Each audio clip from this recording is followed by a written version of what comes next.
صحب ازواج ذریات واہل بیت وعلی علماء مشایخ امتی اجمعین اما بعد قال النبی صلی اللہ علیہ وسلم اذکروا محاسن موتاکم تم میں جن کا انتقال ہو جائے ان کی اچھی باتوں کا ذکر کرو. خوش نصیب ہیں وہ لوگ کہ جن کی زندگی کسی کے لیے نمونہ بن جاتی ہے، کسی کو گائیڈنس ملتا ہے، رہنمائی مل جاتی ہے. ان میں سے حضرت والا بھی ہے. بیہقی کی ایک روایت ہے، طوبیٰ لمن جعلہ اللہ مفتاحا للخیر ومغلاقا للشر. بشارت ہو، خوشخبری ہو ایسے انسان کے لیے، اس آدمی کے لیے جس کو اللہ تعالی خیر کا دروازہ بنا دے اور شر کے لیے تالا بنا دے. اور حضرت علی رضی اللہ عنہ کی حدیث وہ تو ہم تمامی اکثر تبلیغی بھائی بھی بیان کرتے رہتے ہیں کہ حضرت علی رضی اللہ تعالیٰ عنہ جب خیبر میں پہنچے اور رسول اللہ صلی اللہ علیہ وسلم نے آپ کے ہاتھ میں فلیگ دیا تو آپ رک گئے اور پھر پوچھا، یا رسول اللہ صلی اللہ علیہ وسلم میں ان کو کس بات کی طرف بولا ہوں؟ یہ تو ہمارے سب اینیمی ہے، کس بات کی میں دعوت دوں؟ تو آپ نے فرمایا رسول اللہ صلی اللہ علیہ وسلم نے کہ ان کو اللہ کی دعوت دو، اسلام کی دین کی دعوت دو. پھر فرمایا کہ تیرے ذریعے اگر ایک آدمی کو ہدایت مل جاوے تو آج کے زمانے کے اعتبار سے BMW سے بھی افضل ہے.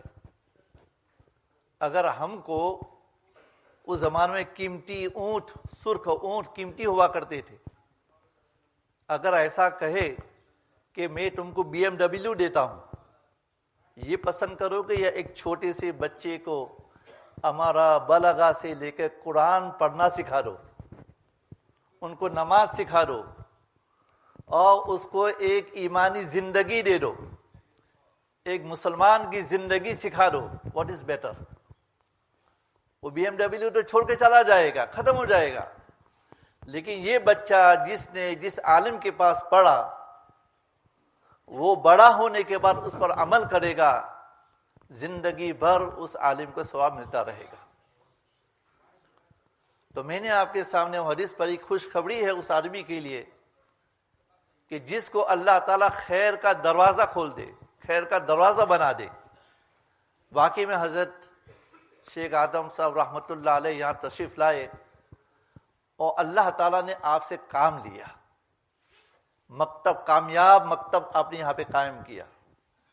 جب میں گلستر پہنچا تھا، آیا تھا 93 میں، تو مجھے معلوم ہوا کہ پورے انگلینڈ میں لیسٹر میں یہ مدرسہ، مکتب کا نظام بہت ہی مضبوط اور کامیاب ہے، جن کو حضرت مولانا آدم صاحب اب رحمۃ اللہ علیہ وہ چلاتے ہیں. تو میں یہاں آیا، پورا دن حضرت کے پاس رہا. اس وقت پرانی بلڈنگ تھی، آفس میں میں بیٹھا، حضرت کو سب پوچھا، حضرت کو تعلیم کا نظام کیا ہے، مدرسین کس طرح ہوتے ہیں، کس طرح پڑھا جائے، کون سا نصاب ہے. اور یہاں سے میں سیکھ کر گیا. علماء کو چاہے کہ اپنے بڑوں سے سیکھیں کہ وہ کس طرح کام کرتے ہیں. تو الحمدللہ وہاں میں نے وہ نظام وہاں پہ شروع کیا. تو باہر حضرت نے یہاں بہترین مکتب کا نظام کامیاب آپ نے قائم کیا. اس کے بعد پھر ہر سال چونکہ ذہین بچے آتے ہیں، اچھے شریف بچے طلبہ آتے ہیں، وہ پھر وہ مکتب کی زندگی پوری کر کے چلے جاتے ہیں. تو اللہ تعالیٰ نے آپ کے ذہن میں ایک بات ڈالی اور آپ نے پھر ان طلبہ کے پیچھے محنت کی اور ان کو عربی اردو کی طرف مائل کیا. عربی اول اور دوم اور سوم اس طرح شروع کیا. تو پہلا جلسہ جب جلسہ ہوا تھا جس میں کچھ طلبہ فارغ ہوئے تھے، اس وقت بھی میں حضرت کے پاس آیا. حضرت کے قریبی کھانے، آپ نے مجھے قریب کھانے کے لیے بٹھایا. جب کھانے کے بیٹھے تو حضرت نے کہا کہ دیکھو اللہ تعالیٰ کا شکر ہے کہ آج اتنے طلبہ جو ہے فارغ ہو رہے ہیں.